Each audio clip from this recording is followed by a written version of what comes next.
నుమాయిష్ లో మొత్తం 247 మంది పోఖ్రీల అరెస్ట్. హైదరాబాద్ లోని నాంపల్లి ఎగ్జిబిషన్ గ్రౌండ్ లో జనవరి 3 నుంచి ఫిబ్రవరి 17 వరకు నుమాయిష్ జరిగిన విషయం తెలిసిందే. ఈ నెల 17తో ఈ ఎగ్జిబిషన్ పూర్తయింది. ఈ ఎగ్జిబిషన్ లో విపరీతమైన రద్దీ కొనసాగగా ఈ రద్దీలో మహిళలతో అసభ్యంగా ప్రవర్తించిన మొత్తం 247 మందిని పోలీసులు అదుపులోకి తీసుకున్నారు. ఆకతాయిలపై మఫ్టీలో నిఘా పెట్టిన షీ టీమ్స్ సిబ్బంది రహస్యంగా వేధింపుల ఘటనలను రికార్డ్ చేశారు.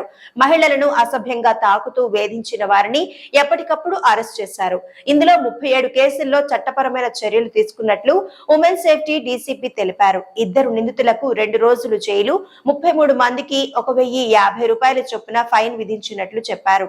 మరో 190 మందిని హెచ్చరించి వదిలిపెట్టామన్నారు. మిగతా 20 కేసులపై ప్రస్తుతం విచారణ జరుగుతోందని తెలిపారు. కాగా మహిళలను వేధిస్తూ పట్టుబడ్డ 247 మందిలో 223 మంది పెద్దలు, 24 మంది మైనర్లు ఉన్నారని పోలీసు శాఖ ఓ ప్రకటనలో తెలిపింది.